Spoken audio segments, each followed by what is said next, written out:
எழுச்சி தமிழர் எழுச்சி தமிழர் தொல்குமாரவர்களை வாழ்க. எழுச்சி தமிழர் தொழிலாளர் வாழ்க.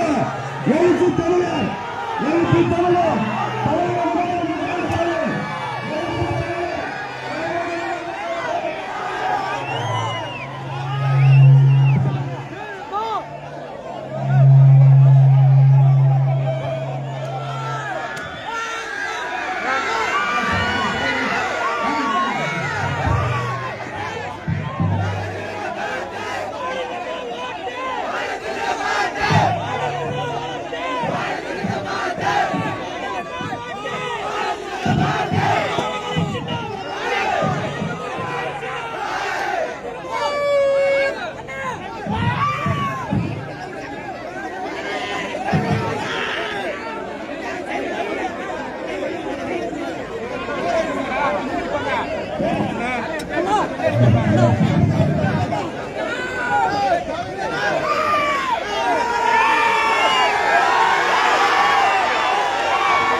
நமது சின்னம் திமுக ஆதரவு பெற்ற சின்னம், காங்கிரஸ் ஆதரவு பெற்ற சின்னம், தேமுதிக ஆதரவு பெற்ற சின்னம், இந்திய கம்யூனிஸ்ட் கட்சி ஆதரவு பெற்ற சின்னம், மதிமுக ஆதரவு பெற்ற சின்னம், மார்க்சிஸ்ட் கம்யூனிஸ்ட் கட்சி ஆதரவு பெற்ற சின்னம், மக்கள் நீதி ஐயத்தின் ஆதரவு பெற்ற சின்னம், இந்திய யூனியன் முஸ்லீம் லீக்கின் ஆதரவு பெற்ற சின்னம், மனிதநேய மக்கள் கட்சியின் ஆதரவு பெற்ற சின்னம், SDP ஆதரவு பெற்ற சின்னம், மனிதநேய ஜனநாயக கட்சியின் ஆதரவு பெற்ற சின்னம், நமது சின்னம், மாண்புமிகு அமைச்சர் MRK அவர்களின் வாழ்த்துக்களை பெற்ற சின்னம், மாண்புமிகு முதலமைச்சர் தளபதி ஸ்டாலின் அவர்களின் வாழ்த்துக்களை பெற்ற சின்னம், நமது சின்னம், வெற்றியின் சின்னம், சமூக நீதியின் சின்னம், சகோதரத்துவத்தின் சின்னம், சமத்துவத்தின் சின்னம், விடுதலை சிறுத்தைகளின் சின்னம், அன்பார்ந்த திருப்பட்டம் பகுதிவாழ் பெரியவர்களே, தாய்மார்களே, வாக்காளர் பொதுமக்களே, நமது வெற்றி வேட்பாளர் பெரியவர் ஐயா இளைய பெருமாள் அவர்களின் இளைய மகன் எல்வி ஜோதிமணி அவர்களே, மாண்புமிகு அமைச்சர் அவர்களின் பிரதிநிதியாய் நம்மோடு வாக்கு சேகரித்து வந்து கொண்டிருக்கிற அன்பு இளவல் கதிரவன் அவர்களே, திருவட்டம் பகுதியை சார்ந்த ஒன்றிய கழக செயலாளர், திராவிட முன்னேற்ற கழகத்தின் மூத்த பொறுப்பாளர் அண்ணன் தங்க ஆனந்த் அவர்களே, திராவிட முன்னேற்ற கழகத்தின் இதர முன்னணி பொறுப்பாளர்களே, நகர பொறுப்பாளர்களே, காங்கிரஸ், தேமுதிக, இந்திய கம்யூனிஸ்ட் கட்சி, மார்க்சிஸ்ட் கம்யூனிஸ்ட் கட்சி, மறுமலர்ச்சி திராவிட முன்னேற்ற கழகம், இந்திய யூனியன் முஸ்லீம் லீக், மக்கள் நீதி மையம், மனிதநேய மக்கள் கட்சி, SDPI, மனிதநேய ஜனநாயக கட்சி உள்ளிட்ட நமது தோழமை கட்சிகளை சார்ந்த திருமன்றம் நகர பொறுப்பாளர்களே, ஒன்றிய பொறுப்பாளர்களே, பேரூர் நிர்வாகிகளே, மாவட்ட மாநில பொறுப்பாளர்களே, விடுதலை சிறுத்தைகள் கட்சியின் மாவட்ட செயலாளர் தம்பி LK மணவாளன் அவர்களே, தேர்தல் மேற்பார்வையாளர்கள் குணவழகன் அவர்களே, இளம் சேக்குவேலாளர்களே, கோமு நந்தன் அவர்களே, மண்டல செயலாளர் வாக்கா செல்லப்பன் அவர்களே, மாவட்ட துணை செயலாளர் துரை வீராசாமி அவர்களே, சந்தான கிருஷ்ணன், சின்னையா சக்திவேல், கா ரவி, ஆனந்தமணி, அம்பலவாணன், நெடுஞ்சேரி அன்பு, சத்தியமூர்த்தி, விடுதலை பழனி, மணிகண்டன், பாரதி பிரசாத், லட்சுமணன், பிரகாஷ், பாலமுருகன், தென்பாதி செந்தில், காளிதாஸ், ரத்தினராஜா, தானிவேல், குப்புசாமி, வினோத், குலப்பிரபு உள்ளிட்ட இயக்கத்தின் முன்னோடிகளை, வெற்றிவேந்தன் அவர்களை, சக்திவேல் ராவணன் அவர்களை மற்றும் இந்த பகுதி வாழ் வாக்காளர் பொதுமக்களே, விவசாய பெருங்குடி மக்களே, வணிக பெருங்குடி மக்களே, கொடுக்கும் விலைகளையும் பொருட்படுத்தாமல் இங்கே கூடியிருக்கும் என் உயிரின் உயிரான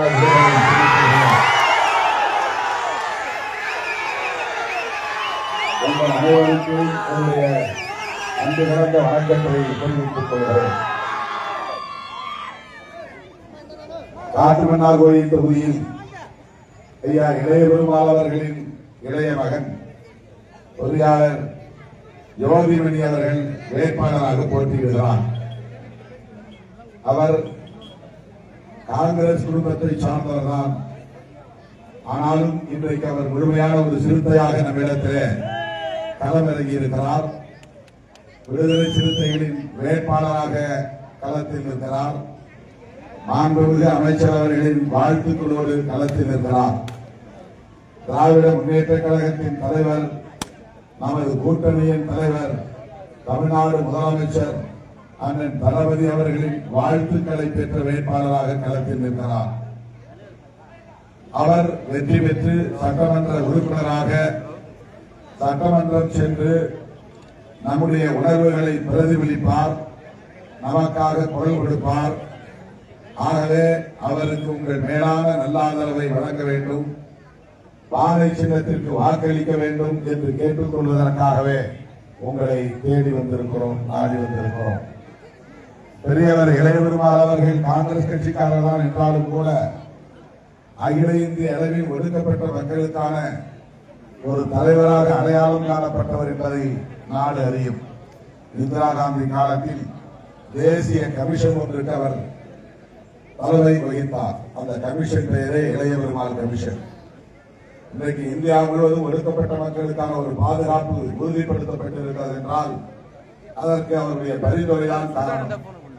அப்படிப்பட்ட சமுதாய தலைவராகவும் அடையாளம் காணப்பெற்ற ஐயா இளைய பெருமாள் அவர்களின் பங்களிப்புக்கு சிறப்பு செய்ய வேண்டும் என்கிற எண்ணம் எனக்கு மேலிட்டதால் நம்முடைய யோகிமணி அவர்களை இன்றைக்கு வேட்பாளராக நாம் அறிமுகப்படுத்தி இருக்கிறோம். அவரை வெற்றி பெற செய்ய வேண்டியது இந்த தொகுதி வாழ் வாக்காளர் பொதுமக்களின் கடமை, பொறுப்பு என்பதை உங்களில் ஒருவன் என்ற உணர்வோடு, உரிமையோடு, உறவோடு நான் சுட்டிக்காட்ட கடமைப்பட்டிருக்கிறேன். அத்துடன் திராவிட முன்னேற்ற கழகத்தின் ஆட்சி தொடர வேண்டும். நம்முடைய தளபதி ஸ்டாலின் அவர்களின் சாதனைகள் தொடர வேண்டும். அவருடைய கரத்தை நாம் வலுப்படுத்த வேண்டும்.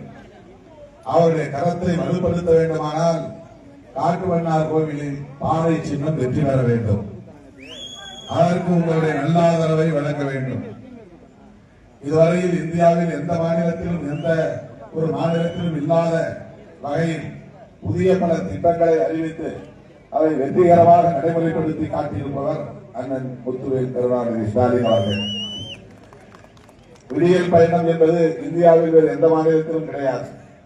மகளிருக்கு என்று அண்ணன் ஸ்டாலின் அவர்கள் அறிமுகப்படுத்தி இன்றைக்கு மகளிரை மேம்படுத்துகிற ஒரு திட்டமாக நடைமுறைப்படுத்தி வருகிறார். அந்த திட்டம் தொடர வேண்டும். உரிமை தொகை என்று பெண்களுக்கு மாதம் 1000 ரூபாய் அவர்களது வங்கி கணக்கிலே செலுத்தினார். 5 ஆண்டுகள் ஒவ்வொரு பெண்மணிக்கும் 60,000 ரூபாய். அதை மீண்டும் அவர் ஆட்சிக்கு வந்தால் 2000 ரூபாயாக உயர்த்த வாக்குறுதி அளித்திருக்கிறார். ஒவ்வொரு குடும்பத்தை சார்ந்த குடும்ப தலைவியின் வங்கி கணக்கில, பேங்க் அக்கவுண்ட் வங்கி கணக்கில மாதம் 2000 ரூபாய் 1.25 கோடி பேருக்கு ஏற்கனவே வழங்கப்பட்டது. இந்த முறை அது அதிகரிக்கவும் வாய்ப்பு இருக்கிறது. 1.25 கோடி பெண்களுக்கு மாதம் 1000 ரூபாய் வழங்கிய முதலமைச்சர் மீண்டும் ஆட்சிக்கு வந்தால் 2000 ரூபாயாக வழங்க வாக்குறுதி அளித்திருக்கிறார். அந்த மகளிர் உரிமை தொகை திட்டம் தொடர்ந்திட வேண்டும். அதை போல பள்ளி பிள்ளைகளுக்கு காலை சிற்றுண்டி வழங்கும் திட்டம் இந்தியாவில் எந்த மாநிலத்திலும் இந்த திட்டம் கிடையாது. தமிழ்நாட்டில் கூட காமராஜர் காலத்தில் மதிய உணவு திட்டம் இருந்தது. எம்ஜிஆர் காலத்தில் அது சத்துணவு திட்டமாக பரிணமித்தது. முத்தமிழறிஞர் கலைஞர் காலத்தில் அது முழுமையான சத்துணவு திட்டமாக முட்டை, சத்து மாவு உருண்டை போன்றவற்றை வழங்குகிற திட்டமாக, புரதச்சத்து உள்ள மாமிசம் வழங்குகிற திட்டமாக இந்த திட்டத்தை மேம்படுத்தியார் நம்முடைய முத்தமிழறிஞர் கலைஞர் அவர்கள். முழுமையான சத்துணவு திட்டம். இப்போது தளபதி முத்துவேல் கருணாநிதி ஸ்டாலின் அவர்கள் காலை சிற்றுண்டி திட்டத்தை 5ஆம் வகுப்பு வரையில் நடைமுறைப்படுத்தினார். மீண்டும் ஆட்சிக்கு வந்தால் 8ஆம் வகுப்பு வரையில் பள்ளி பிள்ளைகளுக்கு காலை உணவு வழங்கப்படும் என்கிற வாக்குறுதியை தந்திருக்கிறார். இதெல்லாம் எந்த மாநிலத்திலும் இல்லாத புதுமை திட்டங்கள். நான் முதல்வன் திட்டம் அவர்களுக்கு ஊக்கத்தொகை, தமிழ் புதல்வன் திட்டம் அவர்களுக்கு மாதந்தோறும் ஊக்கத்தொகை, புதுமை பெண் திட்டம் பள்ளி பெண் குழந்தைகளுக்கு மாதந்தோறும் ஊக்கத்தொகை. இதுவும் எந்த மாநிலத்திலும் இல்லாத புரட்சிகரமான திட்டங்கள். இப்படிப்பட்ட இந்த திட்டங்கள் தொடர வேண்டும். மீண்டும் ஆட்சிக்கு வந்தால் இல்லத்தரசிகளுக்கு இந்த 2000 ரூபாய் வழங்குவது மட்டுமில்லாமல் 8000 ரூபாய் கூப்பன் வழங்குவதாக மாண்புமிகு முதலமைச்சர் அவர்கள் அறிவித்திருக்கிறார். அந்த 8000 ரூபாய் இல்லத்தரசிகள் விரும்பிய பொருளை விரும்பிய கடையில் விரும்பிய பிராண்டில் வாங்கிக் கொள்ளலாம். இப்படி பெண்களை மேம்படுத்துவதற்கென்றே திட்டமிட்டு விடியல் பயணம், உரிமை தொகை, புதுமை பெண் திட்டம், 8000 ரூபாய் கூப்பன் வழங்கும் திட்டம் என்றெல்லாம் பெண்களை மேம்படுத்துவதற்கு, பெண்களை வலிமைப்படுத்துவதற்கு, பெண்களின் ஆளுமையை பெருக்குவதற்கென்று சிந்தித்து தொலைநோக்கு பார்வையோடு அறிவியல் நோக்கோடு திட்டங்களை தீட்டி வெற்றிகரமாக நடைமுறைப்படுத்தி வருகிற அண்ணன் முத்துவேல் கருணாநிதி ஸ்டாலின் அவர்களின் ஆட்சி தொடர வேண்டுமா வேண்டாமா? அவருடைய ஆட்சி தொடர்வதற்கு அவருடைய வாழ்த்துக்களை பெற்ற வேட்பாளர் ஜோதிமணி அவர்களை நீங்கள் வெற்றி பெற செய்ய வேண்டும். தமிழ்நாட்டில் நாம் 8 தொகுதிகளில் போட்டியிடுகிறோம். 8க்கு 8 நாம் வெற்றி பெற்றாக வேண்டும். திராவிட முன்னேற்ற கழகத்தின் ஆதரவோடுதான், ஒத்துழைப்போடுதான், வாழ்த்துக்களோடுதான் நாம் 2 நாடாளுமன்ற தொகுதிகளில் வெற்றி பெற்றதன் விளைவாக விடுதலை சிறுத்தைகள் கட்சி ஒரு மாநில கட்சியாக அங்கீகாரம் பெற்று சொந்த சின்னத்தை வென்றெடுத்திருக்கிறோம். தமிழ்நாட்டு வரலாற்றில் இதுவரையில் அது நிகழவில்லை. ஏன் தென்னிந்திய வரலாற்றில் எந்த மாநிலத்திலும் இது நிகழவில்லை? ஏன் அகில இந்திய அளவிலே கூட பார்த்தால் பகுஜன் சமாஜ் கட்சி உத்தரப்பிரதேசத்தில் அங்கீகாரம் பெற்று பிறகு தேசிய கட்சியாகவும் அங்கீகாரம் பெற்றது. பீகாரிலே ராம்விலாஸ் பாஸ்வான் கட்சி மாநில கட்சியாக அங்கீகாரம் பெற்றது. மணிப்பூரிலே ராம்தாஸ் அத்வாலேயின் கட்சி அங்கீகாரம் பெற்றது. அதன் பிறகு இந்தியாவிலேயே அம்பேத்கர் இயக்கம் ஒரு கட்சியாக, மாநில கட்சியாக அங்கீகாரம் பெற்றது என்றால் அது விடுதலை சிறுத்தைகள் கட்சி மட்டும்தான். இந்த 75 ஆண்டு கால விடுதலை வரலாற்றில் இந்தியா சுதந்திரம் அடைந்து 75 ஆண்டுகளை கடந்த நிலையில் அகில இந்திய அளவிலே தமிழ்நாட்டில் விடுதலை சிறுத்தைகள் கட்சி ஒரு மாநில கட்சியாக அங்கீகாரம் பெற்றது என்றால் அதற்கு திராவிட முன்னேற்ற கழகம் அதன் தலைவர் முத்துவேல் கருணாநிதி ஸ்டாலின் அவர்களுக்கு அவருடைய நல்லாதரவு தான், அவருடைய வாழ்த்துக்கள் தான். சிதம்பரம் தொகுதியிலே நாம் 6 முறை போட்டியிட்டு 3 முறை வெற்றி பெற்றிருக்கிறோம். இந்த 3 முறையில் நாம் வெற்றி பெறுவதற்கு நம்முடைய சிறுத்தைகளின் வாக்குகள் எவ்வளவு முக்கியமாக இருந்ததோ அதை விட அண்ணன் எம்.ஆர்.கே. பன்னீர்செல்வம் அவர்களின் உழைப்பும் அவருடைய திராவிட முன்னேற்ற கழகம் கூட்டணி கட்சிகள் அளித்த ஆதரவும் கூடுதலாக நமக்கு வாக்குகளை பெற்று தந்து வெற்றியை உறுதி செய்தன. சிதம்பரம் வெற்றி பெற்றதனாலும் விழுப்புரம் வெற்றி பெற்றதனாலும் தான் நாம் அங்கீகாரம் பெற்றோம். 4 எம்எல்ஏக்கள் வெற்றி பெற்றால் அங்கீகாரம் இல்லை. எம்எல்ஏவை பொறுத்தவரையில் 7 எம்எல்ஏக்கள் வெற்றி பெற வேண்டும். குறைந்தது 7 எம்எல்ஏக்கள் இருக்க வேண்டும், அல்லது குறைந்தது 6% வாக்குகள் பெற வேண்டும், அல்லது 2 நாடாளுமன்ற உறுப்பினர்கள் வெற்றி பெற வேண்டும். இதெல்லாம் எலெக்ஷன் கமிஷன் இருக்கின்ற வரையறை. அப்படி பார்க்கிற போது நாம் தனித்து போட்டியிட்டு 6% வாக்குகளை இதுவரை வாங்கவில்லை, அல்லது 8% வாக்குகளை இதுவரை வாங்கவில்லை. 2 எம்எல்ஏ 6% வாக்குகள் இருந்தால் அதற்கும் அங்கீகாரம் கிடைக்கும். 2 எம்எல்ஏ இருக்க வேண்டும், ஆனால் அது 6% வாக்குகளாக இருக்க வேண்டும். அப்படி இருந்தால் அங்கீகாரம் உண்டு. ஆக எம்எல்ஏ தேர்தல் மூலம் இதுவரை நாம் அங்கீகாரம் பெற முடியவில்லை. நாடாளுமன்ற தேர்தலில் 2 எம்பிக்கள் வெற்றி பெற்றதால் தான் அந்த வெற்றியை நாம் எப்படி பெற்றோம்? நாம் மட்டும் தனித்து நின்றால் வெற்றி பெற்று இருக்க முடியுமா? திமுக ஆதரவு இல்லாமல் இருந்திருந்தால் நாம் வெற்றி பெற்று இருக்க முடியுமா? கூட்டணி கட்சிகளின் ஆதரவு இல்லாமல் இருந்திருந்தால் நாம் 1 லட்சம் வாக்குகள் வித்தியாசத்தில் சிதம்பரத்தில் வெற்றி பெற்றிருக்க இயலுமா? ஆகவே திமுகவுடைய ஆதரவு, அதனுடைய தலைவருடைய வாழ்த்துக்கள் இவையெல்லாம் சேர்ந்துதான் விடுதலை சிறுத்தைகள் கட்சி இந்திய வரலாற்றில் சாதனை புரியக்கூடிய அளவுக்கான ஒரு வெற்றி எட்டியிருக்கிறது, மாநில கட்சியாக அங்கீகாரம் பெற்றிருக்கிறது என்பதை நாம் நன்றி உணர்வோடு எண்ணி பார்க்க வேண்டும். அப்படி மாநில கட்சியாக அங்கீகாரம் பெற்றிருக்கிற இந்த விடுதலை சிறுத்தைகள் கட்சி இந்த அங்கீகாரத்தை தக்க வைக்க வேண்டுமானால் சட்டமன்ற தேர்தலிலும் வெற்றி பெற்றாக வேண்டும். 8க்கு 8 வெற்றி பெற்றாக வேண்டும். காற்று மன்னார் விடுதலை வெற்றி பெற்றாக வேண்டும். நமது கூட்டணி கட்சிகள் தமிழ்நாடு முழுவதும் 234 தொகுதிகளிலும் வெற்றி பெற்றாக வேண்டும். அதற்காகத்தான் தமிழ்நாடு முழுவதும் நான் சுற்றுப்பயணம் இயன்ற வரையில் செய்து தோழமை கட்சிகளுக்கெல்லாம் வாக்குகளை சேகரித்து வருகிறேன். எனது அருமை தோழர்களே, திராவிட முன்னேற்ற கழக அரசின் சாதனைகள் தொடர வேண்டும் என்பது ஒன்று. எல்இபி அவர்களின் மகன் வெற்றி பெற வேண்டும் என்பது 2. மூன்றாவதாக மிக முக்கியமான செய்தி, அதிமுக பாஜக கூட்டணி தமிழ்நாட்டில் வலுப்பெற்றுவிடக் கூடாது, வெற்றி பெற்றுவிடக் கூடாது. அவர்கள் வெற்றி பெற்றால், வலுப்பெற்றால் ஏழை எளிய மக்களுக்கு மிகப்பெரும் ஆபத்து. குறிப்பாக ஒடுக்கப்பட்ட மக்களுக்கு, தலித் மக்களுக்கு எதிரான அரசியல் இங்கே வலிமை பெற்றுவிடும். நாம் பேசுகிற சமூக நீதி அரசியலை பிஜேபி பேசாது. நாம் பேசுகிற சமத்துவத்தை பிஜேபி பேசாது. நாம் ஏற்றுக்கொண்டிருக்கிற பெரியாரை பிஜேபி ஏற்றுக்கொள்ளாது. அண்ணாவின் இருமொழி கொள்கையை பிஜேபி ஏற்றுக்கொள்ளாது. அண்ணாவின் மாநில சுயாட்சியை பிஜேபி ஏற்றுக்கொள்ளாது. தமிழ்நாட்டில் எல்லா பிள்ளைகளும் கட்டாயம் இந்தி படிக்க வேண்டும் என்று இந்தியை திணித்து ஒட்டுமொத்த தமிழக மக்களையும் ஒரு காலத்தில் பின்னாளில் இந்தி பேசக்கூடியவர்களாக மாற்றி விடுவார்கள். நம்முடைய தனித்தன்மை பாதிக்கப்பட்டுவிடும். தமிழ் அழிந்து போகும். நம்முடைய அரசியல் பாதிக்கப்பட்டுவிடும். பெரியார், அம்பேத்கர், மார்க்ஸ் ஆகியோரின் அரசியலை நம்மால் பேச முடியாமல் போய்விடும். இடஒதுக்கீட்டுக்கு ஆபத்து வந்துவிடும். சாதி சண்டைகள் பெருகும், மத சண்டைகள் பெருகும், சமூக நல்லிணக்கம் பாதிக்கப்படும், குடிசைகள் மீண்டும் கொடுக்கப்படும், கோவிலில் நுழைய முடியாத நிலை உருவாகும். இப்படிப்பட்ட அவலங்கள் எல்லாம் அரங்கேறும். யார் வெற்றி பெற்றார்? பிஜேபி வெற்றி பெற்றார். பிஜேபி எப்படி வெற்றி பெறும்? அதிமுக வெற்றி பெற்றால் பிஜேபி வலுப்பெறும்.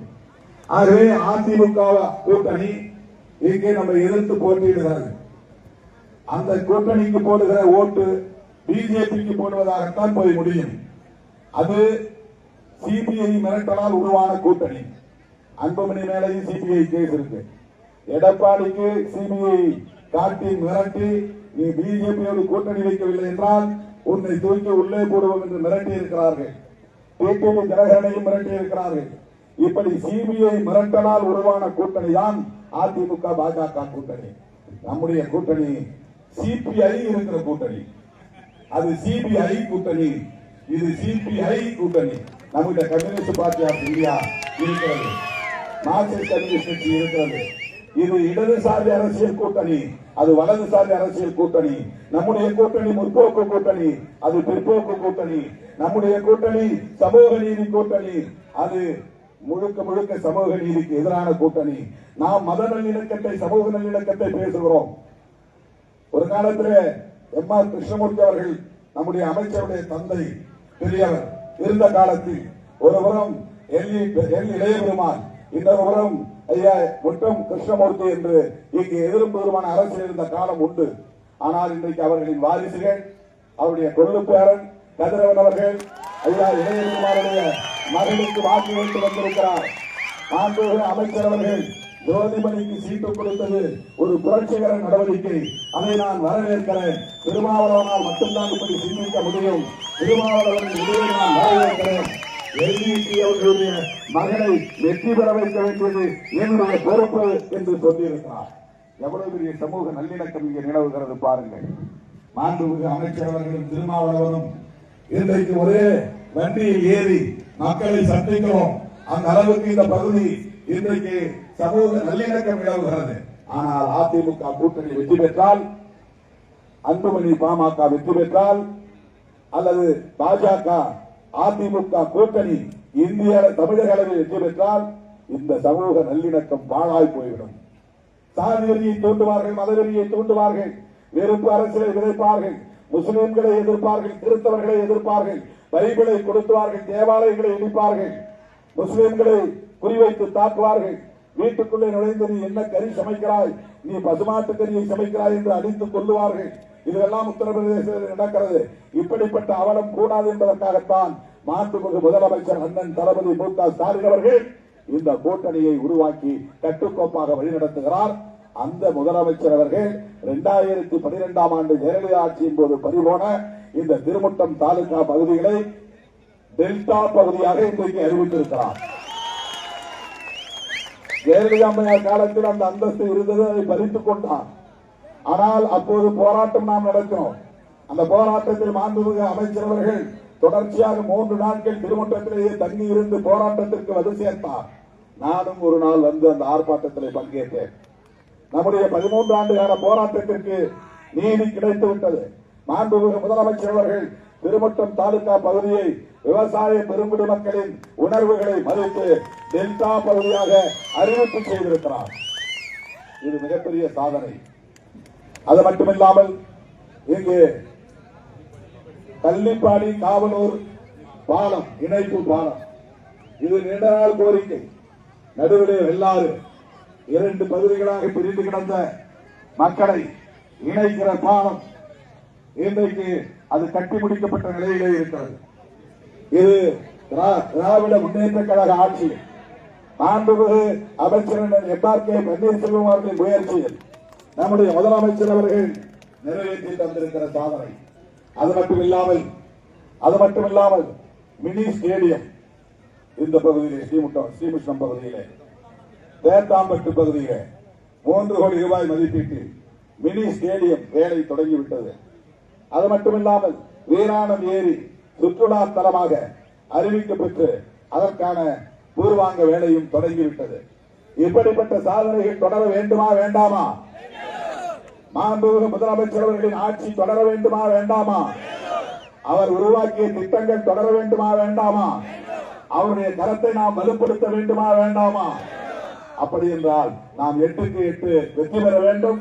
காட்டுமன்னார்குடியில் ஜோதிமணி அவர்கள் வெற்றி பெற வேண்டும். உங்களுக்கு சந்தேகம் வேண்டாம், அவர் சிறுத்தைதான். அவருக்கு விரைவில் கட்சியிலே பொறுப்பு அறிவிக்கப்படும். அவருடைய மகளும் கட்சியிலே பொறுப்பு கேட்டிருக்கிறார். அவர்கள் இனிமேல் சிறுத்தைகளின் குடும்பமாகவே அவர்கள் நம்மோடு பயணிப்பார்கள். வேட்புமனு தாக்கல் செய்த போது அதன் ஜோதிமணி அவர்கள் சொன்னார், கடந்த காலத்தில் நாங்கள் எந்த அரசியலிலும் இருந்திருக்கலாம், ஆனால் இனிமேல் என் இறுதி மூச்சு வரையில் திருமாவளவனோடு பயணிப்பேன், சிறுத்தைகளாகவே நாங்கள் பயணிப்போம் என்று உறுதியளித்திருக்கிறார். ஆகவே மாண்புமிகு அண்ணன் எம்.ஆர்.கே. அவர்களின் வாழ்த்துக்களோடும் முதலமைச்சர் அவர்களின் வாழ்த்துக்களோடும் தேமுதிக திருமதி பிரேமலதா விஜயகாந்த் அவர்களின் வாழ்த்துக்களோடும் ராகுல் காந்தி அவர்களின் வாழ்த்துக்களோடும் தோழமை கட்சி தலைவர்களின் வாழ்த்துக்களோடும் இந்த தொகுதியில் சிறுத்தைகளின் வேட்பாளராக மூத்த சிறுத்தையாக ஜோதிமணி அவர்கள் இளைய பெருமாளே நம்மோடு நிற்பது போல் இருக்கிறது. ஐயா இளைய பெருமானவர்களின் வாரிசு ஜோதிமணி அவர்கள் இந்த தொகுதியில் வெற்றி பெற வேண்டும், வெற்றி பெற வேண்டும், வெற்றி பெற வேண்டும். உங்கள் சின்னம், வெற்றியின் சின்னம், நமது சின்னம், திருமுட்டம் பதினாறு பொதுமக்களின் சின்னம், விவசாய பெருங்குடி மக்களின் சின்னம், மாண்புமிகு அமைச்சரின் வாழ்த்துக்களை பெற்ற சின்னம், விடுதலை சிறுத்தைகளின் சின்னம்.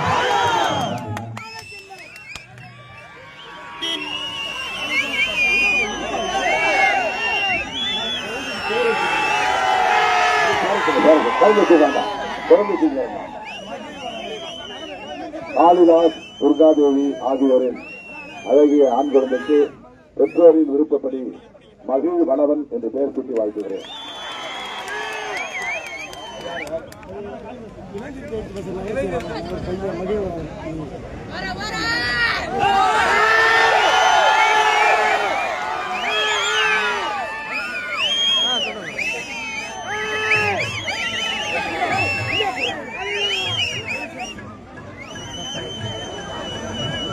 நகர செயலாளர் பாரத பிரசாந்த் அவர்கள் தேர்தல் நிதியாக ரூபாய் 10,000 வழங்குகிறார். அவருக்கு நன்றி.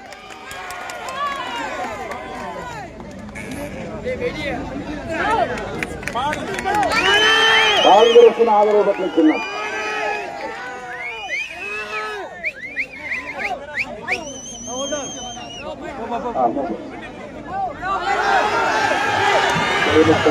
வாக்காளர் பொதுமக்களே, விவசாய பெருங்குடி மக்களே, திராவிட முன்னேற்ற கழக தலைவர் தமிழ்நாடு முதலமைச்சர் அண்ணன் முத்துவேல் கருணாநிதி ஸ்டாலின் அவர்களின் வாழ்த்துக்களை பெற்ற சின்னமான தானை சின்னத்திலே வாக்களித்து அதனை பெருவாரியான வாக்குகளின் வித்தியாசத்தில் வெற்றி பெற செய்யுங்கள். எல் இளையபெருமானவர்களின் இளைய மகன் ஜோதிமணி சட்டமன்ற உறுப்பினராக சட்டமன்றத்திற்கு செல்ல வேண்டும். அவருக்கு உங்களுடைய நல்லாதரவை மேலாதரவை அண்ணன் முத்துவேல் கருணாநிதி ஸ்டாலின் அவர்களின் கரத்தை வலுப்படுத்திட உங்கள் பொன்னான வாக்குகளை முத்தான வாக்குகளை பானை சின்னத்திலே முத்திரையிடுங்கள். பானை சின்னம் பானை சின்னம் பானை சின்னம் பானை சின்னம் பானை சின்னத்திலே வாக்களித்து ஜோதிமணி அவர்களை வெற்றி பெற செய்யுங்கள், வெற்றி பெற செய்யுங்கள், வெற்றி பெற செய்யுங்கள். திருமுட்டம் நகரவாழ் பெரியோர்களே, தாய்மார்களே, வாக்காளர் பொதுமக்களே, சோழர் சுந்தரை செல்வர் அவர்கள் இந்த தொகுதியிலே பல்வேறு திட்டங்களை கொண்டு வந்து வெற்றிகரமாக சாதித்தார். மாண்புமிகு அமைச்சரின் துணையோடு ஒத்துழைப்போடு வாழ்த்துக்களோடு அவர் சாதித்த சாதனைகள் தொகுதியிலே தொடர்வதற்கு உங்கள் பொன்னான வாக்குகளை முத்தான வாக்குகளை பானை சின்னத்திலே முத்திரையிடுங்கள். மாண்புமிகு அமைச்சர் அண்ணன் எம்.ஆர்.கே. பன்னீர்செல்வம் அவர்களின் வாழ்த்துக்களை பெற்ற வேட்பாளர் எல்.இ. ஜோதிமணி அவர்களுக்கு பானை சின்னத்திலே வாக்களியுங்கள். திருமுட்டம் நகரவாழ் பெரியவர்களே, தாய்மார்களே, வாக்காளர் பொதுமக்களே, வணிக பெருங்குடி மக்களே, உங்கள் நலன்கள் பாதுகாக்கப்பட, தமிழ்நாடு, தமிழ் மொழி, தமிழ் மக்கள் பாதுகாக்கப்பட, வலதுசாரி பிற்போக்கு சக்திகளின் ஆக்கிரமிப்பிலிருந்து தமிழகத்தை பாதுகாத்திட உங்களின் மேலான வாக்குகளை முத்தான வாக்குகளை பானை சின்னத்திலே முத்திரையிடுங்கள். பானை